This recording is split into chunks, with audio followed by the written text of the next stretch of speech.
ਸਤਨਾਮ ਵਾਹਿਗੁਰੂ ਜੀ। ਸ੍ਰੀ ਰਾਗ ਮਹੱਲਾ ਪੰਜਵਾਂ। ਸ੍ਰੀ ਰਾਗ ਅੰਦਰ ਪੰਜਵੇਂ ਪਾਤਸ਼ਾਹ ਗੁਰੂ ਅਰਜਨ ਦੇਵ ਜੀ ਮਹਾਰਾਜ ਫਰਮਾਉਂਦੇ ਹਨ। ਪੈ ਪਾਏ ਮਨਾਈ ਸੋਏ ਜੀਓ। ਪੈ ਪਾਏ ਪੈਰੀਂ ਪੈ ਕੇ, ਚਰਨੀ ਲੱਗ ਕੇ, ਮਨਾਈ ਮਨਾਉਂਦਾ ਹਾਂ, ਧਿਆਉਂਦਾ ਹਾਂ, ਪ੍ਰਸੰਨ ਕਰਨ ਦਾ ਯਤਨ ਕਰਦਾ ਹਾਂ। ਸੋਏ ਜੀਓ ਉਸ ਅਕਾਲ ਪੁਰਖ ਵਾਹਿਗੁਰੂ ਨੂੰ। ਇਹ ਭਾਈ, ਮੈਂ ਅਕਾਲ ਪੁਰਖ ਵਾਹਿਗੁਰੂ ਨੂੰ ਗੁਰੂ ਦੇ ਚਰਨਾਂ ਨਾਲ ਲੱਗ ਕੇ ਪ੍ਰਸੰਨ ਕਰਨ ਦਾ ਯਤਨ ਕਰਦਾ। ਸਤਿਗੁਰ ਪੁਰਖ ਮਿਲਾਇਆ ਤਿਸ ਜੇ ਵਡਿ ਅਵਰ ਨਾ ਕੋਈ ਜੀਓ। ਗੁਰੂ ਪੁਰਖ ਨੇ ਮੈਨੂੰ ਅਕਾਲ ਪੁਰਖ ਵਾਹਿਗੁਰੂ ਨਾਲ ਮਿਲਾਇਆ ਤੇ ਮੈਨੂੰ ਸਮਝ ਆਈ ਹੈ ਕਿ ਉਸ ਵਾਹਿਗੁਰੂ ਜਿੰਨਾ ਵੱਡਾ ਹੋਰ ਕੋਈ ਵੀ ਨਹੀਂ ਹੈ। ਉਹ ਮਾਲਕ ਵਾਹਿਗੁਰੂ ਅਕਾਲ ਪੁਰਖ ਦੀ ਭਗਤੀ ਤੇ ਗੁਰੂ ਦਾ ਸ਼ੁਕਰਾਨਾ ਇਸ ਸਾਰੇ ਸ਼ਬਦ ਵਿੱਚ ਹੈ। ਗੁਰੂ ਜੀ ਪਹਿਲੇ ਬੰਦ 'ਚ ਫਰਮਾਉਂਦੇ ਹਨ, ਗੋਸਾਈ ਮਿਹੰਡਾ ਇਠੜਾ। ਉਹ ਮਾਲਕ ਮੇਰਾ ਬੜਾ ਪਿਆਰਾ। ਗੋਸਾਈ ਸ੍ਰਿਸ਼ਟੀ ਦਾ ਸਾਈਂ ਮਾਲਕ, ਮਿਹੰਡਾ ਮੇਰਾ ਇਠੜਾ ਪਿਆਰਾ। ਆਮੇ ਅੱਬੇ ਥਾਵੋਂ ਮਿੱਠੜਾ। ਅੰਮੀ ਤੇ ਅੱਬਾ, ਮਾਂ ਤੇ ਪਿਓ ਤੋਂ ਵੀ ਉਹ ਵੱਧ ਕੇ ਮਿੱਠਾ ਹੈ।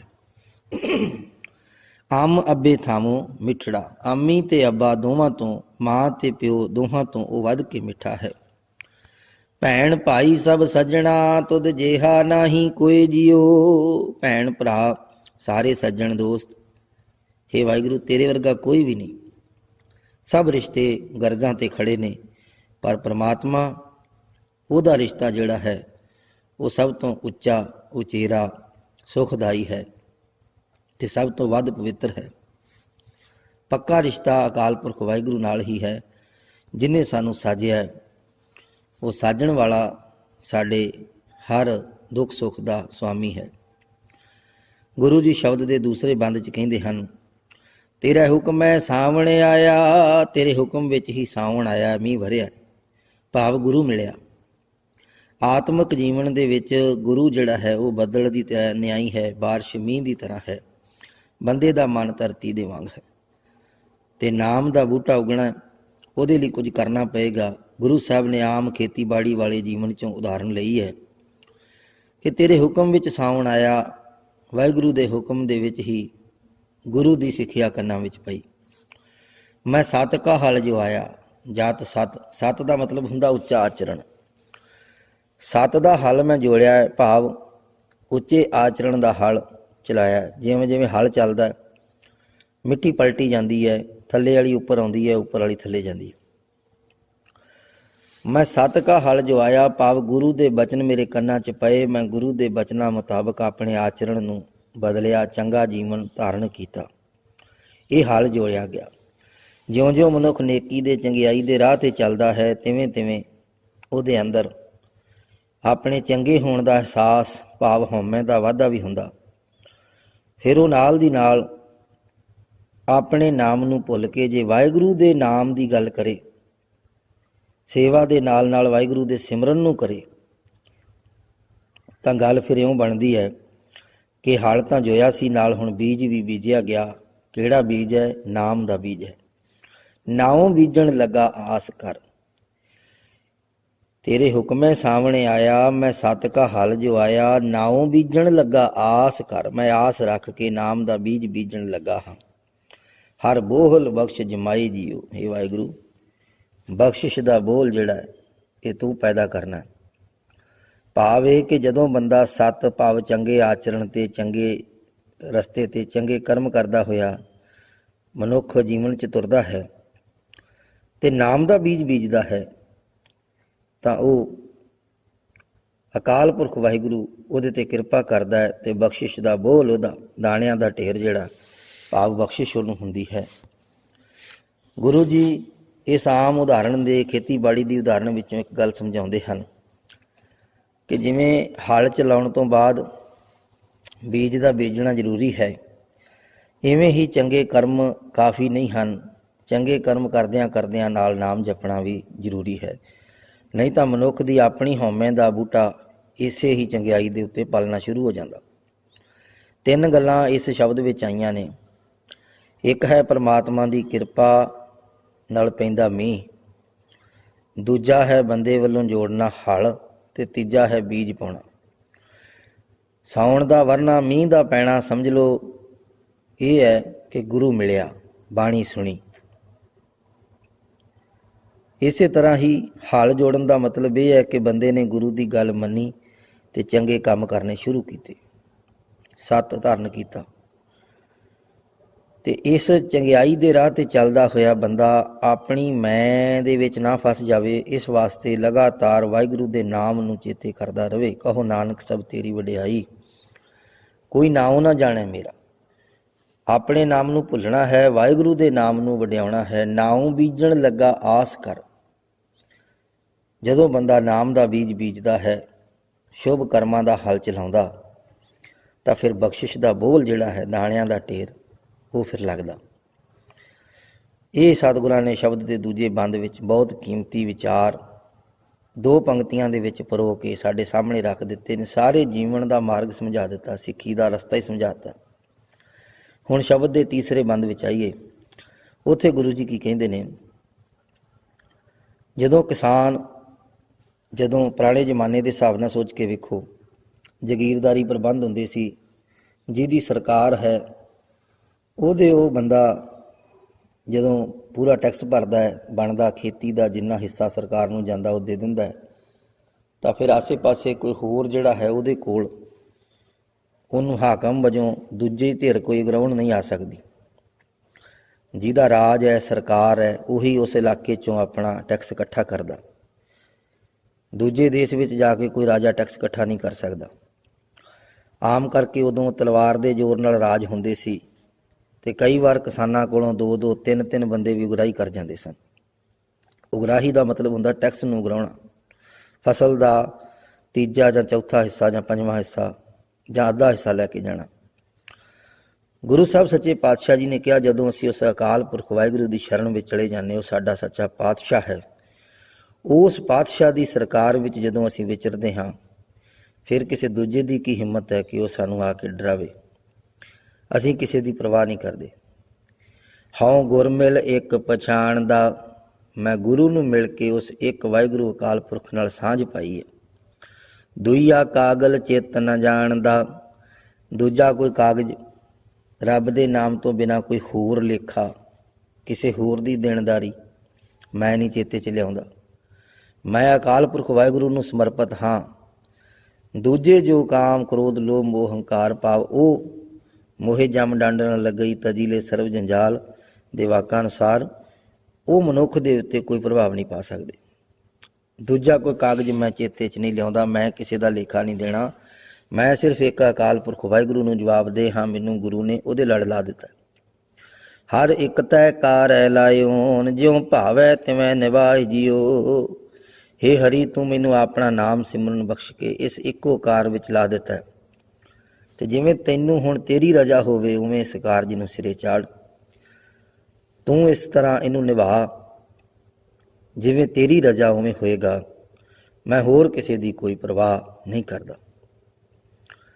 ਕਿਸਾਨ ਜਦੋਂ ਸਰਕਾਰ ਵਾਲੇ ਪਾਸਿਓਂ ਸੁਰੱਖਿਅਤ ਹੋਵੇ, ਉਹਦੇ ਸਿਰ ਤੇ ਉਹ ਸਰਕਾਰ ਹੋਵੇ ਜਿਹੜੀ ਉਹਦੇ ਕੋਲੋਂ ਬਣਦਾ ਟੈਕਸ ਲੈ ਕੇ ਉਹਨੂੰ ਹਰ ਤਰ੍ਹਾਂ ਦੀ ਸਿਕਿਉਰਿਟੀ ਦੇਵੇ, ਸੁਰੱਖਿਆ ਦੇਵੇ, ਤਾਂ ਫਿਰ ਉਹ ਆਪਣੇ ਪਰਿਵਾਰ ਨੂੰ ਵਧੀਆ ਪਾਲ ਸਕਦਾ ਹੈ। ਉਹਨੂੰ ਪਤਾ ਹੈ ਵੀ ਆਹ ਜੋ ਮੇਰੇ ਕੋਲ ਰਿਜ਼ਕ ਦਾਣਾ ਬਚਿਆ, ਹੁਣ ਇਹ ਮੇਰਾ ਤੇ ਮੇਰੇ ਬੱਚਿਆਂ ਦਾ। ਭਾਵ ਜਦੋਂ ਬੰਦਾ ਅਕਾਲ ਪੁਰਖ ਦੇ ਭੈ ਵਿੱਚ ਵਿਚਰਦਾ, ਉਹਨੂੰ ਫਿਰ ਹੋਰ ਕਿਸੇ ਦਾ ਡਰ ਭਉ ਨਹੀਂ ਬਚ ਰਹਿੰਦਾ। ਫਿਰ ਉਹਦੇ ਜੀਵਨ ਵਿੱਚ ਖੁਸ਼ਹਾਲੀ ਆਉਂਦੀ ਹੈ, ਸੁੱਖ ਆਉਂਦਾ। ਕਾਰਨ ਕਿ ਉਹਨੇ ਹੁਣ ਹੋਰ ਕਿਸੇ ਦੀ ਦੇਣਦਾਰੀ ਨਹੀਂ ਦੇਣੀ। ਮਹਾਰਾਜ ਕਹਿੰਦੇ ਹਨ, ਇਸ ਅਵਸਥਾ ਵਿੱਚ ਆਤਮਿਕ ਜੀਵਨ ਵਿੱਚ ਜਿਹੜਾ ਬੰਦਾ ਹੈ, ਜਦੋਂ ਉਸ ਅਕਾਲ ਪੁਰਖ ਵਾਹਿਗੁਰੂ ਦੀ ਪਿਆਰ ਦੀ, ਮਿਹਰ ਦੀ ਨਜ਼ਰ ਦਾ ਪਾਤਰ ਬਣ ਜਾਂਦਾ, ਤਾਂ ਫਿਰ ਉਹਦੇ ਪਰਿਵਾਰ ਵਿੱਚ ਖੁਸ਼ੀਆਂ ਨੇ। ਉਹਦੇ ਸਤਸੰਗੀ ਜਨ, ਉਹਦੇ ਸਰੀਰ ਦੇ ਗਿਆਨ ਇੰਦਰੇ, ਕਰਮ ਇੰਦਰੇ ਸਾਰੇ ਆਨੰਦ 'ਚ ਹੁੰਦੇ ਨੇ। ਉਹ ਕਹਿੰਦਾ ਖਾਓ ਪੀਓ, ਭਾਵ ਆਤਮਿਕ ਤੌਰ ਤੇ ਨਾਮ ਰਸ ਨੂੰ ਪੀਓ, ਨਾਮ ਦੇ ਪਦਾਰਥ ਨੂੰ ਖਾਓ। ਤੁਸੀਂ ਭੋਗਿਓ ਪੁੰਚੋ ਪਾਈ ਹੋ, ਗੁਰ ਦੀਵਾਨ ਕਵਾਏ ਪਹਿਨਾਈ ਹੋ। ਗੁਰੂ ਨੇ ਰੱਬ ਦੇ ਦੀਵਾਨ ਵਿੱਚ, ਦਰਬਾਰ ਵਿੱਚ ਸਰੋਪਾ ਦਵਾ ਦਿੱਤਾ ਹੈ। ਕਵਾਏ ਪਹਿਨਾਈਓ, ਕਵਾਏ ਮਤਲਬ ਪੋਸ਼ਾਕ। ਗੁਰੂ ਨੇ ਵਾਹਿਗੁਰੂ ਦੇ ਦਰਬਾਰ ਵਿੱਚੋਂ ਸਿਰੋਪਾਓ ਲੈ ਦਿੱਤਾ ਹੈ, ਆਦਰ ਦਵਾ ਦਿੱਤਾ ਹੈ। ਮਾਲਕ ਦੇ, ਰੱਬ ਦੇ ਘਰ ਜਿਹਨੂੰ ਆਦਰ ਮਾਣ ਮਿਲ ਗਿਆ, ਉਹਦੀ ਆਤਮਿਕ ਜੀਵਨ ਦੀ ਸਿਕਿਉਰਿਟੀ ਹੋ ਗਈ, ਸੁਰੱਖਿਆ ਹੋ ਗਈ। ਹੁਣ ਉਹਨੂੰ ਕੋਈ ਡੇਗ ਨਹੀਂ ਸਕਦਾ। ਜਿਵੇਂ ਆਉਂਦਾ ਪੂਰਨ ਪੁਰਖ ਨਹੀਂ ਡੋਲਾਨੇ, ਉਸ ਪਦਵੀ ਤੇ ਪਹੁੰਚਿਆ ਬੰਦਾ ਫਿਰ ਡੋਲਦਾ ਨਹੀਂ, ਉਹਦੇ ਡਿੱਗਣ ਦਾ ਡਰ ਨਹੀਂ ਹੁੰਦਾ।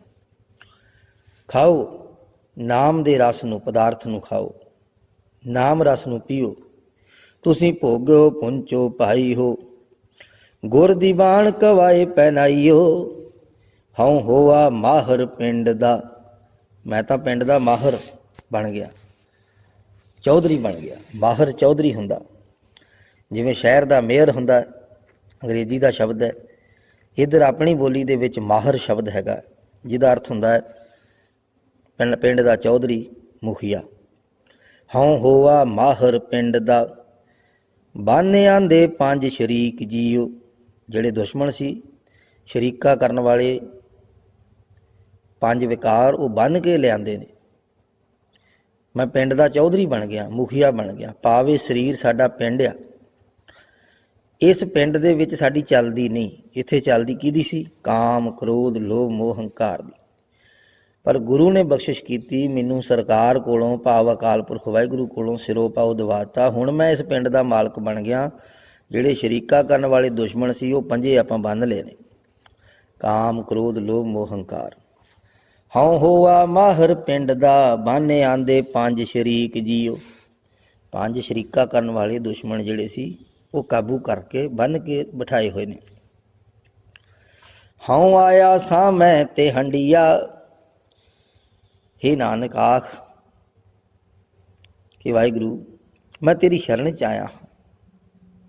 ਪੰਜ ਕਿਸਾਨ ਮੁਝੇਰੇ ਮਹਿੰਡਿਆ, ਜਿਹੜੇ ਪੰਜ ਕਿਸਾਨ ਭਾਵ ਪੰਜ ਗਿਆਨ ਇੰਦਰੀ, ਇਹ ਮੇਰੇ ਮੁਜ਼ਾਰੇ ਬਣ ਗਏ ਨੇ, ਭਾਵ ਮੇਰੇ ਨੌਕਰ ਬਣ ਗਏ ਨੇ, ਮੇਰੇ ਆਖੇ ਲੱਗਦੇ ਆ। ਹੁਣ ਕੰਨ ਕੋਈ ਕੱਢ ਨਾ ਹੰਗਈ, ਕੋਈ ਮੋਢਾ ਮਾਰ ਕੇ ਨਹੀਂ ਲੰਘ ਸਕਦਾ, ਸਿਰ ਉੱਚਾ ਕਰਕੇ। ਕੋਈ ਹੰਕਾਰ ਦੇ ਨਾਲ ਕੋਈ ਆਕੜ ਕੇ ਨਹੀਂ ਲੰਘ ਸਕਦਾ, ਕੋਈ ਖੰਘ ਨਹੀਂ ਸਕਦਾ। ਆਪਾਂ ਆਮ ਮੁਹਾਵਰੇ 'ਚ ਗੱਲ ਕਰੀਏ, ਕੰਨ ਕੋਈ, ਕੰਨ ਦਾ ਮਤਲਬ ਹੁੰਦਾ ਕੰਧਾ, ਮੋਢਾ। ਕੰਨ ਕੋਈ ਕੱਢ ਨਾ ਹੰਗਈ, ਜਿਹਨੂੰ ਆਪਾਂ ਕਹਿੰਦੇ ਹਾਂ ਆਕੀ ਰਹੇ ਨਾ ਕੋਈ। ਕੋਈ ਵੀ ਸਿਰ ਨਹੀਂ ਚੁੱਕ ਸਕਦਾ, ਕੋਈ ਬਗਾਵਤ ਨਹੀਂ ਕਰ ਸਕਦਾ। ਇਸ ਸਰੀਰ ਰੂਪੀ ਨਗਰ ਵਿੱਚ ਮੇਰਾ ਰਾਜ ਹੋ ਗਿਆ। ਮੈਨੂੰ ਵਾਹਿਗੁਰੂ ਨੇ ਥਾਪੜਾ ਦੇ ਦਿੱਤਾ, ਹੁਣ ਮੈਂ ਇਹਦਾ ਮਾਲਕ ਹਾਂ, ਤੇ ਇੱਥੇ ਕੋਈ ਬੰਦਾ ਬਾਗੀ ਨਹੀਂ ਹੋ ਸਕਦਾ। ਭਾਵ ਗਿਆਨ ਇੰਦਰੇ, ਕਰਮ ਇੰਦਰੇ, ਵਿਕਾਰ ਮੇਰੇ ਕਾਬੂ ਵਿੱਚ ਨੇ।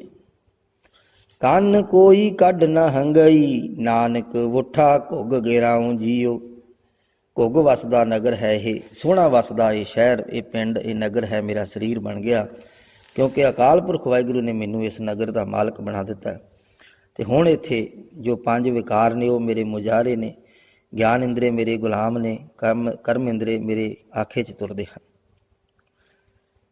ਇੰਨੀ ਕਿਰਪਾ ਵਾਹਿਗੁਰੂ ਨੇ ਕੀਤੀ ਹੈ, ਤੇ ਮੈਂ ਤਾਂ ਇੱਕੇ ਸਾਹ ਉਹਨੂੰ ਧਿਆਉਂਦਾ, ਉਹਦੇ ਤੋਂ ਵਾਰੀ ਘੁੰਮਾਂ ਜਾਮਦਾ ਹਾਂ, ਬਲਿਹਾਰ ਜਾਂਦਾ। ਹਉ ਵਾਰੀ ਘੁੰਮਾਂ ਜਾਮਦਾ, ਮੈਂ ਸਦਕੇ ਜਾਂਦਾ, ਮੈਂ ਕੁਰਬਾਨ ਜਾਂਦਾ। ਇੱਕ ਸਾਹਾ ਤੁਧ ਧਿਆਇਂਦਾ, ਸਾਹਾ ਦੋ ਭਾਵ ਨੇ ਇਹਦੇ। ਇੱਕ ਸਾਹ ਭਾਵ ਲਗਾਤਾਰ ਹਰ ਦਮ ਦੇ ਨਾਲ ਉਹਨੂੰ ਧਿਆਉਂਦਾ। ਦੂਸਰਾ ਹੈ ਸ਼ਾਹਾ, ਹੈ ਅਕਾਲ ਪੁਰਖ ਵਾਹਿਗੁਰੂ ਮੈਂ ਤੈਨੂੰ ਹੀ ਧਿਆਉਂਦਾ ਹਾਂ। ਉਜੜ ਥੇ ਵਸਾਇਓ, ਤੂੰ ਤਾਂ ਉਜੜੇ ਥੇ ਨੂੰ ਵਸਾ ਦਿੱਤਾ। ਇਹ ਮੇਰਾ ਸਰੀਰ ਉਜੜਿਆ ਥੇ ਸੀ। ਥੇ ਕੀ ਹੁੰਦਾ? ਪੁਰਾਣਾ ਕੋਈ ਪਿੰਡ ਉਜੜ ਗਿਆ ਤੇ ਉਹ ਮਿੱਟੀ ਥੱਲੇ ਦੱਬ ਗਿਆ, ਢੱਕ ਗਿਆ, ਆਮ ਜ਼ਮੀਨ ਨਾਲੋਂ ਉੱਚਾ ਜਿਹਾ ਥੋੜ੍ਹਾ ਨਜ਼ਰ ਆਉਂਦਾ। ਉਜੜਿਆ ਹੋਇਆ ਪਿੰਡ ਜਿਹਦੇ ਥੋੜ੍ਹੇ ਥੋੜ੍ਹੇ ਪੁਰਾਣੇ ਨਿਸ਼ਾਨ, ਜਿਵੇਂ ਇੰਡਸ ਵੈਲੀ ਸਿਵਲਾਈਜੇਸ਼ਨ ਦੇ ਪੁਰਾਣੇ ਨਿਸ਼ਾਨ ਮਿਲਦੇ ਆ, ਉਹ ਇਸ ਤਰ੍ਹਾਂ ਉਜੜਿਆ ਜਿਹਾ ਕੋਈ ਸਥਾਨ ਮਿਲ ਜਾਵੇ ਪੁਰਾਣਾ, ਉਹਨੂੰ ਥੇ ਕਹਿੰਦੇ ਨੇ।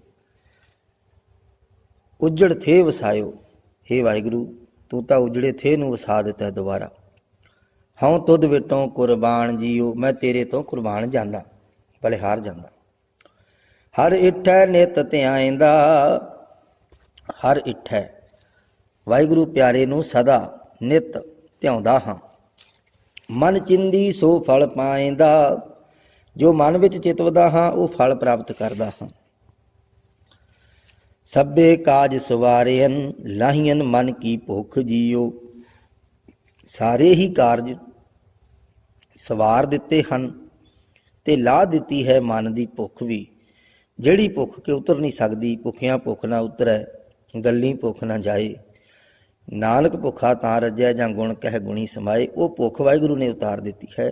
ਸਾਰੇ ਕਾਰਜ ਸਵਾਰ ਦਿੱਤੇ ਹਨ। ਕਿਸੇ ਪ੍ਰਕਾਰ ਦੀ ਕੋਈ ਤੰਗੀ ਨਹੀਂ ਰਹੀ, ਕੋਈ ਦੁੱਖ, ਕੋਈ ਉਲਾਮਾ, ਕੋਈ ਤਕਲੀਫ, ਕੋਈ ਘਬਰਾਹਟ ਮਨ ਵਿੱਚ ਨਹੀਂ। ਇਹ ਦੁੱਖ ਤਕਲੀਫਾਂ ਉਨਾ ਚਿਰ ਨੇ ਜਿੰਨਾ ਚਿਰ ਅਸੀਂ ਦੁਨੀਆ ਦੇ ਧੰਦਿਆਂ ਚੋਂ ਨਿਕਲਦੇ ਨਹੀਂ। ਇਹ ਛੁੱਟਦੇ ਵੀ ਨਹੀਂ, ਅਸੀਂ ਛੱਡਦੇ ਵੀ ਨਹੀਂ। ਹਉਮੈ, ਹੰਕਾਰ, ਲਾਲਚ ਇਹ ਬੰਦੇ ਨੂੰ ਭਜਾਈ ਰੱਖਦੇ ਨੇ। ਪਰ ਜਦੋਂ ਬੰਦਾ ਛੱਡਦਾ ਫਿਰ ਉਹਦਾ ਕਿਹੋ ਜਿਹਾ ਜੀਵਨ ਹੁੰਦਾ। ਮੈਂ ਛੱਡਿਆ ਸਭੋ ਧੰਦੜਾ, ਮੈਂ ਸਾਰਾ ਹੀ ਦੁਨੀਆ ਵਾਲਾ ਧੰਦਾ ਲਾਲਚ ਦਾ ਛੱਡ ਦਿੱਤਾ।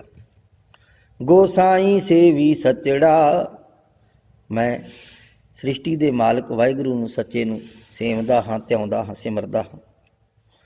ਨੌ ਨਿਧ ਨਾਮ ਨਿਧਾਨ ਹਰ, ਮੈਂ ਪੱਲੇ ਬੱਧਾ ਛਿਕ ਜੀਓ।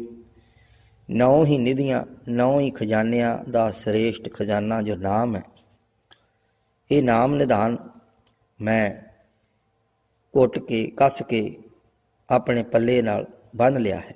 ਮੈਂ ਪੱਲੇ ਬੱਧਾ ਛਿਕ ਜੀਓ, ਚੰਗੀ ਤਰ੍ਹਾਂ ਖਿੱਚ ਕੇ ਕੱਸ ਕੇ ਮੈਂ ਆਪਣੇ ਪੱਲੇ ਇਹ ਨਾਮ ਦਾ ਖਜ਼ਾਨਾ, ਨਾਮ ਦਾ ਧਨ ਬੰਨ੍ਹ ਲਿਆ ਤੇ ਮੈਨੂੰ ਬੜਾ ਸੁੱਖ ਮਿਲਿਆ। ਮੈਂ ਸੁਖੀ ਹੂੰ ਸੁਖ ਪਾਇਆ, ਗੁਰੇ ਅੰਤਰ ਸ਼ਬਦ ਵਸਾਇਆ। ਗੁਰੂ ਨੇ ਮੇਰੇ ਅੰਦਰ ਸ਼ਬਦ ਵਸਾ ਦਿੱਤਾ ਤੇ ਮੈਂ ਬੜਾ ਵੱਡਾ ਸੁਖ ਪਾਇਆ। ਸਤਿਗੁਰ ਪੁਰਖ ਵੇਖਾ ਲਿਆ, ਮਸਤਕ ਧਰ ਕੇ ਹੱਥ ਜੀਓ।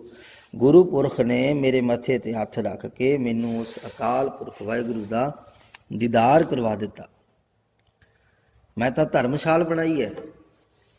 ਮੈਂ ਬੱਧੀ ਸੱਚ ਧਰਮਸ਼ਾਲ ਹੈ। ਮੈਂ ਗੁਰਸਿੱਖਾਂ ਦੀ ਸੰਗਤ ਵਿੱਚ ਬੈਠਣਾ, ਸੰਗਤ ਕਰਨੀ, ਇਹ ਮੇਰੀ ਧਰਮਸ਼ਾਲਾ ਬਣ ਗਈ। ਮੈਂ ਧਰਮਸ਼ਾਲਾ ਬਣਾਈ ਹੈ ਤੇ ਮੈਂ ਲੱਭ ਲੱਭ ਕੇ ਗੁਰਸਿੱਖਾਂ ਨੂੰ ਮਿਲਦਾ, ਲਿਆਉਂਦਾ ਹਾਂ, ਸੰਗਤ ਵਿੱਚ ਬੈਠਦਾ ਹਾਂ, ਬਿਠਾਉਂਦਾ ਹਾਂ। ਮੈਂ ਬੱਧੀ ਸੱਚ ਧਰਮਸਾਲ ਹੈ, ਗੁਰਸਿੱਖਾਂ ਲਹਿੰਦਾ ਭਾਲ ਕੈ। ਪੈਰ ਧੋਵਾਂ ਪੱਖਾ ਫੇਰਦਾ, ਤਿਸ ਨਿਵ ਨਿਵ ਲੱਗਾ ਪਾਏ ਜੀਓ। ਮੈਂ ਉਹਨਾਂ ਦੇ ਚਰਨ ਧੋਂਦਾ ਹਾਂ, ਮੈਂ ਪੱਖਾ ਝੱਲਦਾ, ਉਹਨਾਂ ਦੇ ਚਰਨੀ ਹੱਥ ਲਾਉਂਦਾ ਹਾਂ, ਉਹਨਾਂ ਦੇ ਚਰਨਾਂ ਨੂੰ ਕੁੱਟਦਾ ਹਾਂ। ਮੈਂ ਧਰਮਸ਼ਾਲ ਭਾਵ ਸੰਗਤ, ਸਤ ਸੰਗਤ ਵਿੱਚ ਬੈਠ ਕੇ ਮਿਲ ਕੇ ਸੰਗਤ ਦਾ ਲਾਹਾ ਲੈਂਦਾ ਹਾਂ, ਸੇਵਾ ਕਰਦਾ। ਇਹ ਮੇਰਾ ਉਸ ਅਕਾਲ ਪੁਰਖ ਵਾਹਿਗੁਰੂ ਦੇ ਘਰ ਨੂੰ ਜਾਂਦਾ ਸੇਵਾ ਤੇ ਸਿਮਰਨ ਵਾਲਾ, ਸੰਗਤ ਵਾਲਾ ਰਸਤਾ ਹੈ। ਗੁਰੂ ਦੀ ਵਡਿਆਈ ਦੀਆਂ ਗੱਲਾਂ ਸੁਣ ਕੇ ਬੰਦਾ ਗੁਰੂ ਕੋਲ ਆਉਂਦਾ ਤੇ ਗੁਰੂ ਉਹਨੂੰ ਕੀ ਦਿੰਦਾ ਹੈ? ਨਾਮ, ਦਾਨ, ਇਸ਼ਨਾਨ, ਤਿੰਨ ਚੀਜ਼ਾਂ ਦ੍ਰਿੜ ਕਰਾਉਂਦਾ। ਸੁਣ ਗੱਲਾਂ ਗੁਰ ਪਹਿ ਆਇਆ, ਗੁਰੂ ਦੀ ਵਡਿਆਈ ਦੀਆਂ ਗੱਲਾਂ ਸੁਣ ਕੇ ਮੈਂ ਵੀ ਗੁਰੂ ਦੇ ਕੋਲ ਆਇਆ। ਨਾਮ, ਦਾਨ, ਇਸ਼ਨਾਨ ਦ੍ਰਿੜਾਇਆ, ਨਾਮ, ਦਾਨ, ਇਸ਼ਨਾਨ ਦ੍ਰਿੜਾਇਆ। ਨਾਮ ਵਾਹਿਗੁਰੂ ਦੀ ਬੰਦਗੀ, ਦਾਨ ਵੰਡ ਕੇ ਛਕਣਾ, ਇਸ਼ਨਾਨ ਸਰੀਰ ਦੀ, ਤਨ ਦੀ, ਆਲੇ ਦੁਆਲੇ ਦੀ ਸਫਾਈ, ਪਵਿੱਤਰਤਾ, ਇਹ ਤਿੰਨ ਚੀਜ਼ਾਂ ਦ੍ਰਿੜ ਕਰਵਾ ਦਿੱਤੀਆਂ ਗੁਰੂ ਨੇ। ਸਭ ਮੁਕਤ ਹੋਆ ਸੰਸਾਰੜਾ, ਨਾਨਕ ਸੱਚੀ ਬੇੜੀ ਚਾੜ ਜੀਓ। ਸਾਰਾ ਸੰਸਾਰ ਮੁਕਤ ਹੁੰਦਾ ਹੈ ਇਸ ਸੱਚ ਦੀ ਬੇੜੀ ਤੇ ਚੜ ਕੇ। ਨਾਮ, ਦਾਨ ਤੇ ਇਸ਼ਨਾਨ, ਗੁਰੂ ਨੇ ਜਿਹਦੇ ਜਿਹਦੇ ਤੇ ਕਿਰਪਾ ਕੀਤੀ, ਪ੍ਰਭੂ ਦੇ ਨਾਮ ਸਿਮਰਨ ਦੀ ਬੇੜੀ 'ਚ ਜਿਹਨੂੰ ਬਿਠਾਇਆ, ਉਹ ਸਾਰਾ ਸੰਸਾਰ ਹੀ ਵਕਾਰਾਂ ਤੋਂ ਬਚ ਜਾਂਦਾ। ਸਭ ਸ੍ਰਿਸ਼ਟ ਸੇਵੇ ਦਿਨ ਰਾਤ ਜੀਓ, ਸਾਰੀ ਸ੍ਰਿਸ਼ਟੀ ਦਿਨ ਰਾਤ ਤੇਰੀ ਹੀ ਸੇਵਾ ਭਗਤੀ ਕਰਦੀ ਹੈ। ਦੇ ਕੰਨ ਸੁਣੋ ਅਰਦਾਸ ਜੀਓ। ਹੇ ਵਾਹਿਗੁਰੂ ਜੀ, ਤੁਸੀਂ ਧਿਆਨ ਨਾਲ ਕੰਨ ਦੇ ਕੇ ਸਭ ਦੀ ਅਰਦਾਸ ਸੁਣਦੇ ਹੋ। ਠੋਕ ਵਜਾਏ ਸਭ ਡਿਠੀਆ, ਤੁਸੇ ਆਪੇ ਲੈਨ ਛਡਾਏ ਜੀਓ। ਠੋਕ ਵਜਾ ਕੇ ਭਾਵ ਠਣਕਾ ਕੇ, ਜਿਵੇਂ ਭਾਂਡੇ ਨੂੰ ਚੰਗੀ ਤਰ੍ਹਾਂ ਉੱਪਰੋਂ ਠੋਕ ਕੇ, ਮਿੱਟੀ ਦੇ ਭਾਂਡੇ ਨੂੰ ਆਪਾਂ ਚੈੱਕ ਕਰਦੇ ਹਾਂ ਵੀ ਇਹ ਪੱਕਾ ਆ, ਕਿਤੇ ਟੁੱਟਣ ਵਾਲਾ ਤਾਂ ਨਹੀਂ। ਉਹਦੀ ਆਵਾਜ਼ ਤੋਂ ਆਪਾਂ ਗੈਸ ਕਰਦੇ ਹਾਂ, ਅੰਦਾਜ਼ਾ ਲਾਉਂਦੇ ਹਾਂ ਵੀ ਇਹ ਭਾਂਡਾ ਵਧੀਆ ਪੱਕਿਆ ਹੋਇਆ ਔਰ ਜ਼ਿਆਦਾ ਚਿਰ ਚੱਲੇਗਾ। ਭਾਂਡੇ ਨੂੰ ਠਣਕਾ ਕੇ ਦੇਖਦੇ ਨੇ, ਉਹਦੀ ਉਦਾਹਰਣ ਗੁਰੂ ਜੀ ਨੇ ਲਈ ਹੈ। ਠੋਕ ਵਜਾਏ ਸਭ ਡਿੱਠੀਆ। ਇਹ ਦੁਨੀਆ ਨੂੰ, ਸ੍ਰਿਸ਼ਟੀ ਨੂੰ ਚੰਗੀ ਤਰ੍ਹਾਂ ਪਰਖ ਲਿਆ, ਵੇਖ ਲਿਆ ਹੈ। ਤੁਸ ਆਪੇ ਲੈਣ ਛੁਡਾਏ ਜੀਓ। ਹੇ ਵਾਹਿਗੁਰੂ, ਤੂੰ ਆਪ ਹੀ ਪ੍ਰਸੰਨ ਹੋ ਕੇ ਛੁਡਾਇਆ ਹੈ, ਜਿਸ ਨੂੰ ਵੀ ਵਿਕਾਰਾਂ ਤੋਂ ਛੁਡਾਇਆ, ਤੂੰ ਹੀ ਛੁਡਾਇਆ। ਗੁਰੂ ਜੀ ਕਹਿੰਦੇ ਹਨ, ਅਕਾਲ ਪੁਰਖ ਵਾਹਿਗੁਰੂ ਦੀ ਜਦੋਂ ਕਿਰਪਾ ਹੁੰਦੀ ਹੈ, ਇਸ ਸਰੀਰ ਦੇ ਵਿੱਚੋਂ ਮਨ ਦੀ, ਹੰਕਾਰ ਦੀ ਬਾਦਸ਼ਾਹਤ ਮੁੱਕ ਜਾਂਦੀ, ਪਰਮਾਤਮਾ ਦੀ ਬਾਦਸ਼ਾਹਤ ਸ਼ੁਰੂ ਹੁੰਦੀ ਹੈ। ਤਾਂ ਫਿਰ ਇੱਦਾਂ ਹੁੰਦਾ ਹੈ, ਹੁਣ ਹੁਕਮ ਹੋਆ ਮਿਹਰਬਾਨ ਦਾ। ਹੁਣ ਵਾਹਿਗੁਰੂ ਦਾ ਹੁਕਮ ਵਰਤਦਾ, ਉਹਦਾ ਆਰਡਰ ਚੱਲਦਾ। ਪੈ ਕੋਈ ਨਾ ਕਿਸੇ ਰੰਜਾਣ ਦਾ, ਤੇ ਕੋਈ ਕਿਸੇ ਨੂੰ ਦੁਖੀ ਨਹੀਂ ਕਰ ਸਕਦਾ। ਇੱਥੇ ਕਾਮ ਕ੍ਰੋਧ ਦੀ ਨਹੀਂ ਚੱਲਦੀ, ਇੱਥੇ ਲੋਭ ਮੋਹ ਹੰਕਾਰ ਈਰਖਾ ਨਿੰਦਿਆ ਦਵੈਸ਼ ਦੀ ਨਹੀਂ ਚੱਲਦੀ, ਇੱਥੇ ਵਿਗੜੇ ਹੋਏ ਮਨ ਦੀ ਨਹੀਂ ਚੱਲਦੀ। ਇੱਥੇ ਉਹਦਾ ਹੁਕਮ ਹੁੰਦਾ। ਹੁਣ ਇਹ ਸਰੀਰ ਦਾ ਕਿਲ੍ਹਾ ਉਸ ਮਾਲਕ ਦੀ ਸਰਕਾਰ ਵਿੱਚ, ਉਹਦੇ ਕਹਿਣੇ ਵਿੱਚ ਆ ਗਿਆ। ਇਹ ਹੁਕਮ ਰਜਾਈ ਚੱਲਣ ਵਾਲਾ ਘਰ ਬਣ ਗਿਆ। ਹੁਣ ਹੁਕਮ ਹੋਆ ਮਿਹਰਬਾਨ ਦਾ, ਪੈ ਕੋਈ ਨਾ ਕਿਸੇ ਰੰਜਾਣ ਦਾ। ਸਭ ਸੁਖਾਲੀ ਉਠੀਆ, ਇਹ ਹੋਆ ਹਲੇਮੀ ਰਾਜ ਜੀਓ।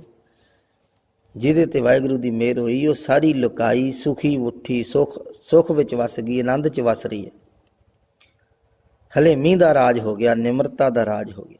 ਜੀਵਨ ਵਿੱਚੋਂ, ਮਨ ਵਿੱਚੋਂ, ਤਨ ਵਿੱਚੋਂ ਹਉਮੈ ਹੰਕਾਰ ਦਾ ਬੋਲਬਾਲਾ ਮੁੱਕ ਗਿਆ ਤੇ ਨਿਮਰਤਾ ਦਾ ਰਾਜ ਹੋ ਗਿਆ। ਗੁਰੂ ਸਾਹਿਬ ਨੇ ਜਿਹੜਾ ਇਹ ਅੰਦਰ ਦਾ ਰਾਜ ਭਾਗ ਬਖਸ਼ਿਆ, ਇਸੇ ਤੋਂ ਸੇਧ ਲੈ ਕੇ ਖਾਲਸੇ ਨੇ ਬਾਹਰਲਾ ਰਾਜ ਭਾਗ ਕਾਇਮ ਕਰਨਾ। ਇਹ ਸਾਰੇ ਸੁਖੀ ਵਸਣ, ਸਰਬੱਤ ਦਾ ਭਲਾ। ਸਭ ਸੁਖਾਲੀ ਉਠੀਆ, ਇਹ ਹੋਆ ਹਲੇਮੀ ਰਾਜ ਜੀ। ਚਿਮ ਚਿਮ ਅੰਮ੍ਰਿਤ ਵਰਸਦਾ, ਇਹ ਅੰਦਰਲੀ ਬਾਦਸ਼ਾਹਤ, ਜਿਸ ਨੂੰ ਬਖਸ਼ੇ ਸਿਫਤ ਸਲਾਹ ਨਾਨਕ ਪਾਤਸ਼ਾਹੀ ਪਾਤਸ਼ਾਹ। ਇੱਥੇ ਅੰਮ੍ਰਿਤ ਦਾ ਮੀਂਹ ਵਰਦਾ।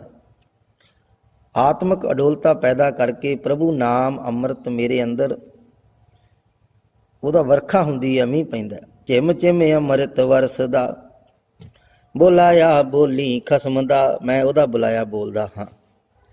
ਬਹੁਮਾਨ ਕੀਆ ਤੁਧ ਉਪਰੇ, ਮੈਂ ਤੇਰੇ ਉੱਤੇ ਹੀ ਬਹੁਤਾ ਮਾਣ ਕਰਦਾ ਹਾਂ, ਬਹੁਤ ਮਾਣ ਕਰਦਾ ਹਾਂ।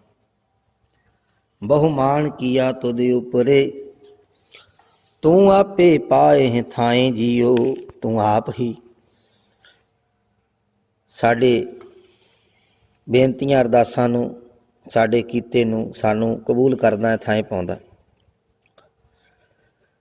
ਹੇ ਵਾਹਿਗੁਰੂ, ਤੇਰੇ ਭਗਤਾਂ ਨੂੰ ਕੋਈ ਹੋਰ ਭੁੱਖ ਨਹੀਂ ਹੁੰਦੀ, ਸਿਰਫ ਤੇਰੇ ਦੀਦਾਰ ਦੀ, ਤੇਰੇ ਮਿਲਣ ਦੀ, ਤੇਰੀ ਹੀ ਭੁੱਖ ਹੁੰਦੀ ਹੈ। ਤੇਰਿਆਂ ਭਗਤਾਂ ਭੁੱਖ ਸਦ ਤੇਰੀਆ, ਹਰ ਲੋਚਾ ਪੂਰਨ ਮੇਰੀਆ। ਹੇ ਵਾਹਿਗੁਰੂ, ਮੇਰੀ ਵੀ ਲੋਚਾ ਪੂਰੀ ਕਰ। ਮੈਂ ਵੀ ਤੇਰਾ ਭਗਤ ਹਾਂ ਤੇ ਮੈਨੂੰ ਵੀ ਤੇਰੇ ਦਰਸ਼ਨ ਦੀ ਭੁੱਖ ਹੈ। ਤੇਰੇ ਭਗਤਾਂ ਨੂੰ ਤੇਰੀ ਹੀ ਭੁੱਖ ਹੁੰਦੀ ਹੈ, ਮੇਰੀ ਵੀ ਇਹੋ ਹੀ ਹੈ, ਤੇ ਪੂਰੀ ਕਰ। ਤੇਰਿਆਂ ਭਗਤਾਂ ਭੁੱਖ ਸਦ ਤੇਰੀਆ, ਹਰ ਲੋਚਾ ਪੂਰਨ ਮੇਰੀਆ। ਦੇਹ ਦਰਸ ਸੁਖ ਦਾਤਿਆ, ਹੇ ਸੁਖਾਂ ਦੇ ਦਾਤੇ ਦਰਸ਼ਨ ਦੇ। ਮੈਂ ਗਲ ਵਿੱਚ ਲਹੂ ਮਿਲਾਏ ਜੀਓ, ਮੈਨੂੰ ਆਪਣੇ ਗਲੇ ਲਾ ਲੈ। ਹੇ ਵਾਹਿਗੁਰੂ, ਸੁਖਾਂ ਦੇ ਦਾਤੇ, ਅਕਾਲ ਪੁਰਖ ਵਾਹਿਗੁਰੂ, ਦਰਸ਼ਨ ਬਖਸ਼, ਮੈਨੂੰ ਆਪਣੇ ਗਲ ਲਾ। ਮੈਂ ਲੱਭਿਆ ਤੇ ਮੈਨੂੰ ਲੱਭਾ ਇਹ ਹੈ ਕਿ ਤੇਰੇ ਜਿੰਨਾ ਵੱਡਾ ਕੋਈ ਨਹੀਂ। ਤੁਧ ਜੇ ਵੱਡ ਅਵਰ ਨਾ ਭਾਲਿਆ, ਤੂੰ ਦੀਪ ਲੋ ਪਿਆਲਿਆ। ਤੂੰ ਦੀਪਾਂ, ਲੋਆਂ, ਵੱਖ ਵੱਖ ਲੋਕਾਂ, ਟਾਪੂਆਂ, ਮਹਾਂਦੀਪਾਂ, ਦੀਪਾਂ, ਖੰਡਾਂ, ਬ੍ਰਹਮੰਡਾਂ, ਪਤਾਲਾਂ ਵਿੱਚ ਹੈ। ਤੂੰ ਦੀਪ ਲੋ ਪਿਆਲਿਆ। ਤੂੰ ਥਾਨ ਥਨੰਤਰ ਰਵ ਰਹਿਆ। ਤੂੰ ਥਾਨ, ਥਾਨਾਂ ਤੇ ਥਨੰਤਰ, ਥਾਨਾਂ ਦੇ ਅੰਤਰਗਤ। ਤੂੰ ਥਾਵਾਂ ਅਤੇ ਥਾਵਾਂ ਦੇ ਵਿਚਲੀਆਂ ਥਾਵਾਂ ਤੇ, ਗ੍ਰਹਿਆਂ ਤਾਰਿਆਂ, ਪੂਰੇ ਬ੍ਰਹਿਮੰਡ ਵਿੱਚ, ਸਾਰੇ ਸਪੇਸ ਵਿੱਚ, ਹਰ ਥਾਂ ਤੇ ਤੂੰ ਰਮਿਆ ਹੈ। ਨਾਨਕ ਭਗਤਾਂ ਸਾਚੇ ਆਧਾਰ ਜੀਓ। ਹੇ ਨਾਨਕ, ਅਕਾਲ ਪੁਰਖ ਵਾਹਿਗੁਰੂ ਦੇ ਭਗਤਾਂ ਨੂੰ ਸੱਚ ਦਾ ਆਸਰਾ ਹੈ। ਸਦਾ ਥਿਰ ਪ੍ਰਭੂ ਦਾ ਨਾਮ ਜਿਹੜਾ ਹੈ, ਉਹਨਾਂ ਦੇ ਜੀਵਨ ਦਾ ਆਸਰਾ ਬਣਦਾ ਹੈ। ਗੁਰੂ ਸਾਹਿਬ ਸੱਚੇ ਪਾਤਸ਼ਾਹ ਜੀ ਇਹਦੋਂ ਅੱਗੇ ਦ੍ਰਿਸ਼ਟਾਂਤ ਵਰਤਦੇ ਹਨ ਪਹਿਲਵਾਨ ਦਾ, ਅਖਾੜੇ ਦਾ। ਪੁਰਾਣੇ ਜ਼ਮਾਨੇ 'ਚ ਛਿੰਝਾਂ ਪੈਂਦੀਆਂ ਸੀ, ਅੱਜ ਕੱਲ੍ਹ ਵੀ ਪੈਂਦੀਆਂ। ਪਹਿਲਵਾਨ ਜਿਹੜਾ ਹੁੰਦਾ ਉਹਨੂੰ ਕਿਸੇ ਨਾ ਕਿਸੇ ਦੀ ਸਰਪ੍ਰਸਤੀ ਹੁੰਦੀ ਹੈ। ਜਿਵੇਂ ਅੱਜ ਕੱਲ੍ਹ ਵੀ ਮੈਚ ਹੁੰਦੇ ਨੇ ਤੇ ਟੀਮਾਂ ਦੇ ਸਰਪ੍ਰਸਤ ਹੁੰਦੇ ਨੇ ਕਿ ਆਹ ਟੀਮ ਫਲਾਣੇ ਦੀ ਹੈ, ਆਹ ਟੀਮ ਨੂੰ ਫਲਾਣੇ ਨੇ ਖਰੀਦਿਆ ਹੋਇਆ, ਇਸ ਤਰ੍ਹਾਂ ਕਰਕੇ। ਇਸ ਤਰ੍ਹਾਂ ਹੀ ਪਹਿਲਵਾਨ ਔਰ ਪਹਿਲਵਾਨਾਂ ਦੇ ਪਿੱਛੇ ਕੋਈ ਦੇਸ਼, ਕੋਈ ਇਲਾਕਾ, ਕੋਈ ਰਾਜਾ, ਕੋਈ ਚੌਧਰੀ ਉਹਦੀ ਸਰਪ੍ਰਸਤੀ ਕਰਦਾ, ਉਹਦਾ ਪਹਿਲਵਾਨ ਹੁੰਦਾ। ਫਿਰ ਉਹ ਅਖਾੜੇ 'ਚ ਘੁਲਦਾ ਹੈ ਤੇ ਆਪਣੇ ਇਲਾਕੇ ਦਾ, ਆਪਣੇ ਮਾਲਕ ਦਾ ਨਾਂ ਰੌਸ਼ਨ ਕਰਦਾ। ਗੁਰੂ ਜੀ ਕਹਿੰਦੇ, ਹਉ ਗੋਸਾਈ ਦਾ ਪਹਿਲਵਾਨੜਾ, ਮੈਂ ਵੀ ਉਸ ਅਕਾਲ ਪੁਰਖ ਵਾਹਿਗੁਰੂ ਦਾ ਇੱਕ ਨਿੱਕਾ ਜਿਹਾ ਪਹਿਲਵਾਨ ਹਾਂ, ਮਾੜਾ ਜਿਹਾ ਪਹਿਲਵਾਨ ਹਾਂ।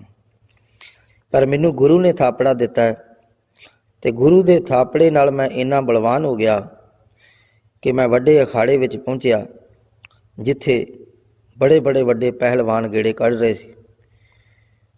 5 ਜਵਾਨਾਂ ਨਾਲ ਮੇਰਾ ਮੁਕਾਬਲਾ ਸੀ। ਹਉ ਗੋਸਾਈ ਦਾ ਪਹਿਲਵਾਨੜਾ, ਮੈਂ ਗੁਰੂ ਉਸ ਮਾਲਕ ਦਾ, ਵਾਹਿਗੁਰੂ ਦਾ ਨਿਮਾਣਾ ਪਹਿਲਵਾਨ। ਮੈਂ ਗੁਰਮਿਲ ਉੱਚ ਦਮਾਲੜਾ, ਮੈਂ ਗੁਰੂ ਨੂੰ ਮਿਲ ਕੇ ਉੱਚੇ ਦਮਾਲੇ ਵਾਲਾ ਹੋ ਗਿਆ। ਮੇਲੇ ਵਿੱਚ, ਅਖਾੜੇ ਵਿੱਚ ਪਹਿਲਵਾਨ ਜਿਹੜਾ ਸਭ ਤੋਂ ਜਿੱਤ ਜਾਂਦਾ, ਉਹਨੂੰ ਇੱਕ ਦਮਾਲਾ ਕੱਪੜਾ ਮਿਲਦਾ ਹੈ, ਸਰੋਪਾਓ ਮਿਲਦਾ ਹੈ। ਉਹਨੂੰ ਉਹ ਉੱਪਰ ਬੰਨ੍ਹ ਕੇ ਸਿਰ 'ਤੇ ਤੁਰਲਾ ਕੱਢ ਕੇ, ਜਾਂ ਕਈ ਵਾਰ ਡੰਡੇ 'ਤੇ ਬੰਨ੍ਹ ਕੇ ਝੰਡਾ ਬਣਾ ਕੇ ਅਖਾੜੇ ਦੇ ਵਿੱਚ ਗੇੜਾ ਕੱਢਦਾ, ਦੱਸਣ ਵਾਸਤੇ ਵੀ ਉਹ ਝੰਡੀ ਵਾਲਾ ਪਹਿਲਵਾਨ, ਮਾਲੀ ਵਾਲਾ ਪਹਿਲਵਾਨ।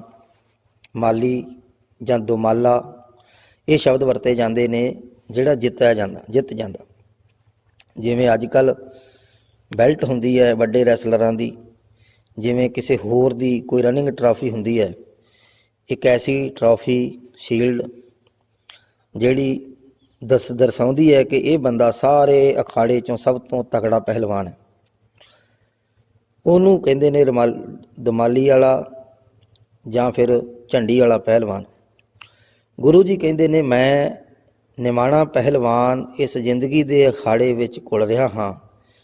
ਗੁਰੂ ਦੇ ਜੋ ਮੇਲ ਕਰਕੇ, ਗੁਰੂ ਦੇ ਥਾਪੜੇ ਕਰਕੇ ਮੈਂ ਉੱਚੇ ਦਮਾਲੇ ਵਾਲਾ ਬਣ ਗਿਆ। ਹਉ ਗੁਸਾਈ ਦਾ ਪਹਿਲਵਾਨੜਾ, ਮੈਂ ਗੁਰਮਿਲ ਉੱਚ ਦਮਾਲੜਾ। ਸਭ ਹੋਈ ਛਿੰਝੇ ਇਕੱਠੀਆ, ਦਈਓ ਬੈਠਾ ਵੇਖਿਆ ਆਪ ਜੀਓ। ਸਾਰੀ ਛਿੰਝ ਇਕੱਠੀ ਹੋਈ, ਮੁਲਖਈਆ ਇਕੱਠਾ ਹੋ ਗਿਆ, ਦੁਨੀਆ ਵੇਖ ਰਹੀ ਹੈ ਤੇ ਵਾਹਿਗੁਰੂ ਆਪ ਵੀ ਬੈਠਾ ਵੇਖ ਰਿਹਾ। ਆਪਾਂ ਸਾਰੇ ਆਪਣੇ ਆਪ ਨੂੰ ਸਮਝੀਏ ਕਿ ਇਸ ਅਖਾੜੇ 'ਚ ਆਪਾਂ ਘੁਲ ਰਹੇ ਹਾਂ। ਸਾਡੀ ਰੋਜ਼ ਲੜਾਈ ਹੁੰਦੀ ਹੈ ਕਾਮ, ਕ੍ਰੋਧ, ਲੋਭ, ਮੋਹ, ਹੰਕਾਰ ਨਾਲ, ਤੇ ਆਪਾਂ ਸ਼ਾਇਦ ਰੋਜ਼ ਇਹਨਾਂ ਕੋਲੋਂ ਕੁੱਟ ਖਾ ਰਹੇ ਹਾਂ। ਕੋਈ ਲਾਲਚ ਦੇ ਹੱਥੋਂ ਪੀੜਿਆ ਜਾ ਰਿਹਾ ਹੈ, ਕੋਈ ਹੰਕਾਰ ਨਾਲ ਦੁਖੀ ਹੋ ਰਿਹਾ, ਕੋਈ ਈਰਖਾ, ਕੋਈ ਦਵੈਸ਼। ਅਸੀਂ ਇਹਨਾਂ ਵਿਕਾਰਾਂ ਨਾਲ ਲੜਦੇ ਹਾਂ ਤੇ ਹਾਰ ਜਾਂਦੇ ਹਾਂ। ਪਰ ਜਦੋਂ ਗੁਰੂ ਦਾ ਥਾਪੜਾ ਹੋਏ ਫਿਰ ਕੀ ਹੁੰਦਾ? ਆ ਵੇਖੋ ਅੱਗੇ ਕੀ ਲਿਖਿਆ। ਵਾਤ ਵੱਜਣ ਟਮਕ ਭੇਰੀਆਂ, ਮਲ ਲੱਥੇ ਲੈਂਦੇ ਫੇਰੀਆਂ। ਵਾਤ ਵੱਜਣ, ਵਾਜੇ ਵੱਜਦੇ ਨੇ, ਟਮਕ ਭੇਰੀਆਂ, ਛੋਟੇ ਵੱਡੇ ਕਈ ਨਗਾਰੇ ਵੱਜਦੇ ਆ, ਢੋਲ ਵੱਜਦਾ ਉੱਥੇ ਅਖਾੜੇ 'ਚ। ਮਲ ਲੱਥੇ ਲੈਂਦੇ ਫੇਰੀਆਂ, ਪਹਿਲਵਾਨ ਆ ਉਤਰੇ ਅਖਾੜੇ 'ਚ ਤੇ ਪਿੰਡ ਦੇ ਵਿੱਚ ਫਿਰ ਆਲੇ ਦੁਆਲੇ ਗੇੜੇ ਲਾਉਂਦੇ ਆ। ਜਦੋਂ ਪਹਿਲਵਾਨ ਡੰਡ ਬੈਠਕਾਂ ਕੱਢਦੇ ਨੇ, ਗੇੜਾ ਕੱਢਦੇ ਨੇ, ਤੇ ਉਹਨਾਂ ਦੇ ਸਰੀਰਾਂ ਵੱਲ ਵੇਖ ਵੇਖ ਕੇ ਜਿਨ੍ਹਾਂ ਨੇ ਉਹਦੇ ਨਾਲ ਘੁਲਣਾ ਇੱਕ ਵਾਰੀ ਤਾਂ ਉਹ ਡਰਦੇ ਨੇ, ਦਹਿਲ ਜਾਣਗੇ ਕਿ ਇਹਨਾਂ ਨਾਲ ਕੌਣ ਲੜੇਗਾ। ਕਾਮ, ਕ੍ਰੋਧ, ਲੋਭ, ਮੋਹ, ਹੰਕਾਰ ਇਹ ਵੱਡੇ ਵੱਡੇ ਪਹਿਲਵਾਨ ਹਨ, ਇਹਨਾਂ ਨਾਲ ਘੁਲਣਾ ਪੈਣਾ। ਪਰ ਕੋਈ ਗੱਲ ਨਹੀਂ, ਸਾਡੇ ਕੋਲ ਜੇ ਗੁਰੂ ਦਾ ਥਾਪੜਾ ਹੈ ਤਾਂ ਇਹ 5 ਦੇ 5 ਹੀ ਆਪਾਂ ਹਰਾ ਸਕਾਂਗੇ। ਨਿਹਤੇ 5 ਜਵਾਨ ਮੈਂ, ਗੁਰ ਥਾਪੀ ਦਿੱਤੀ ਕੰਡ ਜੀਓ। ਗੁਰੂ ਨੇ ਮੇਰੀ ਪਿੱਠ ਤੇ ਥਾਪੀ ਦਿੱਤੀ ਤੇ ਗੁਰੂ ਦੀ ਬਦੌਲਤ ਮੈਂ 5 ਹੀ ਜਵਾਨ ਜਿਹੜੇ ਢਾ ਲਏ, ਕਾਬੂ ਕਰ ਲਏ। ਨਿਹਤੇ, ਨੇਣ ਕਰ ਲਏ, ਕਾਬੂ ਵਿੱਚ ਕਰ ਲਏ। ਨਿਹਤੇ 5 ਜਵਾਨ ਮੈਂ, ਗੁਰ ਥਾਪੀ ਦਿੱਤੀ ਕੰਡ ਜੀਓ। ਸਭ ਇਕੱਠੇ ਹੋਏ ਆਇਆ, ਸਭ ਮੁਲਖਈਆ, ਮੁਲਕ ਇਕੱਠਾ ਹੋ ਕੇ ਆਇਆ। ਸਾਰੇ ਪਹਿਲਵਾਨ ਟੋਲੀਆਂ ਬੰਨ ਬੰਨ ਕੇ ਆਏ। ਕਰ ਜਾਸਨ ਵਾਟ ਵਟਾਇਆ, ਹੁਣ ਕੋਈ ਜਿੱਤ ਗਿਆ, ਕੋਈ ਹਾਰ ਗਿਆ। ਫਿਰ ਨਵੇਂ ਧੜੇ ਬਣਦੇ ਨੇ। ਕੋਈ ਇੱਧਰ ਚਲਾ ਗਿਆ, ਕੋਈ ਇੱਧਰ ਚਲਾ ਗਿਆ, ਕੋਈ ਰਿਸ਼ਤੇਦਾਰੀ ਚਲਾ ਗਿਆ। ਜਦੋਂ ਅਖਾੜਾ ਖਤਮ ਹੁੰਦਾ, ਜਿਹੜਾ ਜਿਹਦੇ ਨਾਲ ਆਇਆ ਉਹਦੇ ਨਾਲ ਨਹੀਂ ਜਾਂਦਾ। ਦੂਰੋਂ ਦੂਰੋਂ ਆਏ ਪਹਿਲਵਾਨ, ਕੋਈ ਰਿਸ਼ਤੇਦਾਰੀ ਵੱਲ ਚਲਾ ਗਿਆ, ਕੋਈ ਕਿਤੇ ਚਲਾ ਗਿਆ, ਕੋਈ ਕਿਤੇ ਚਲਾ ਗਿਆ, ਕੋਈ ਹਾਰ ਗਿਆ, ਕੋਈ ਜਿੱਤ ਗਿਆ। ਹਰ ਇੱਕ ਦਾ ਇੱਕ ਵੱਖਰਾ ਪ੍ਰੋਗਰਾਮ ਬਣਦਾ। ਜਿੱਤਣ ਵਾਲੇ ਅੱਡ ਖੁਸ਼ੀਆਂ ਮਨਾਉਂਦੇ ਨੇ, ਹਾਰਨ ਵਾਲੇ ਅੱਡ ਮਨ ਮਹਿਸੂਸ ਕੇ ਬਹਿ ਜਾਂਦੇ ਨੇ। ਗੁਰੂ ਸਾਹਿਬ ਕਹਿੰਦੇ ਵੀ ਦੁਨੀਆ ਅਖਾੜਾ, ਇੱਥੇ ਵੀ ਆਈ ਹੁੰਦਾ। ਗੁਰਮੁਖਾਂ ਦਾ ਆਪਣਾ ਰਸਤਾ, ਮਨਮੁਖਾਂ ਦਾ ਆਪਣਾ ਰਸਤਾ। ਕਈ ਹਾਰ ਗਏ, ਕਈ ਜਿੱਤ ਗਏ। ਸਭ ਇਕੱਠੇ ਹੋਏ ਆਇਆ, ਘਰ ਜਾਸਨ ਵਾਟ ਵਟਾਇਆ। ਰਸਤੇ ਬਦਲ ਕੇ, ਰਾਹ ਬਦਲ ਕੇ, ਵੱਖੋ ਵੱਖ ਰਾਹਾਂ ਤੇ ਤੁਰ ਗਏ। ਇਹ ਜ਼ਿੰਦਗੀ ਦਾ ਘੋਲ ਮੁੱਕਾ। ਕੋਈ ਇੱਧਰ ਨੂੰ ਗਿਆ, ਕੋਈ ਇੱਧਰ ਨੂੰ ਗਿਆ। ਸਭ ਇਕੱਠੇ ਹੋਏ ਆਇਆ, ਘਰ ਜਾਸਨ ਵਾਟ ਵਟਾਇਆ। ਗੁਰਮੁਖ ਲਾਹਾ ਲੈ ਗਏ, ਮਨਮੁਖ ਚੱਲੇ ਮੂਲ ਗਵਾਏ ਜੀਓ। ਗੁਰਮੁਖ ਲਾਹਾ ਖੱਟ ਕੇ ਲੈ ਗਏ ਤੇ ਮਨਮੁਖ ਜਿਹੜੇ ਸੀ ਆਪਦਾ ਪਹਿਲਾ ਮੂਲ ਜਿਹੜਾ ਉਹ ਵੀ ਗਵਾ ਕੇ ਚਲੇ ਗਏ। ਮਹਾਰਾਜ ਕਹਿੰਦੇ ਹਨ, ਹੇ ਸੱਚੇ ਪਾਤਸ਼ਾਹ, ਤੇਰਾ ਕੋਈ ਰੰਗ ਰੂਪ ਵਰਨ ਚਿੰਨ੍ਹ ਤਾਂ ਹੈ ਨਹੀਂ। ਤੂੰ ਨਿਰੰਕਾਰ ਹੈ, ਤੇਰਾ ਕੋਈ ਆਕਾਰ ਨਹੀਂ ਹੈ। ਤੂੰ ਫਿਰ ਵੀ ਦਿਖਦਾ ਹੈ। ਤੂੰ ਵਰਨਾ ਚਿਹਨਾ ਬਾਹਰਾ, ਹਰ ਦਿਸੈ ਹਾਜ਼ਰ ਜਾਹਰਾ। ਤੂੰ ਫਿਰ ਵੀ ਜ਼ਾਹਰਾ ਜ਼ਹੂਰ ਹਾਜ਼ਰ ਦਿਖਦਾ। ਤੇਰਾ ਕੋਈ ਰੰਗ ਨਹੀਂ ਪਰ ਫਿਰ ਵੀ ਦਿਖਦਾ ਹੈ। ਤੇਰਾ ਕੋਈ ਰੂਪ ਨਹੀਂ, ਤੂੰ ਫਿਰ ਵੀ ਨਜ਼ਰ ਆਉਣਾ। ਤੇਰਾ ਦੀਦਾਰ ਸੁਣ ਕੇ ਹੋ ਜਾਂਦਾ। ਸੁਣ ਸੁਣ ਤੁਝੈ ਤੇ ਆਇਂਦੇ। ਸੁਣ ਸੁਣ ਕੇ ਤੇਰੀ ਸਿਫਤ ਗੁਰੂ ਕੋਲੋਂ, ਰੱਬ ਦੇ ਬੰਦਿਆਂ ਕੋਲੋਂ। ਤੇਰੇ ਭਗਤ ਤੈਨੂੰ ਧਿਆਉਂਦੇ ਨੇ। ਸੁਣ ਸੁਣ ਤੁਝੈ ਤੇ ਆਇਂਦੇ, ਤੇਰੇ ਭਗਤ ਰਤੇ ਗੁਣ ਤਾਸ ਜੀਓ। ਤੂੰ ਗੁਣਾਂ ਦਾ ਖਜ਼ਾਨਾ, ਤੇਰੇ ਭਗਤ ਤੇਰੇ ਪਿਆਰ 'ਚ ਰੱਤੇ ਹਨ ਤੇ ਤੈਨੂੰ ਧਿਆਉਂਦੇ ਨੇ। ਸੁਣ ਸੁਣ ਕੇ ਧਿਆਉਂਦੇ। ਮੈਂ ਜੁਗ ਜੁਗ ਦਈ ਐਸੇ ਬੜੀ, ਅਖੀਰਲਾ ਬੰਦ ਹੈ। ਮੈਂ ਹਰੇਕ ਯੁੱਗ ਵਿੱਚ, ਹਰ ਸਮੇਂ ਵਿੱਚ, ਸਦਾ ਹੀ ਸਦਾ ਹੀ ਸਦਾ ਹੀ ਉਸ ਮਾਲਕ ਦੀ ਸੇਵਾ ਵਿੱਚ ਹਾਂ। ਉਹਦੀ ਸੇਵਾ ਕਰਨੀ ਲੋਚਦਾ।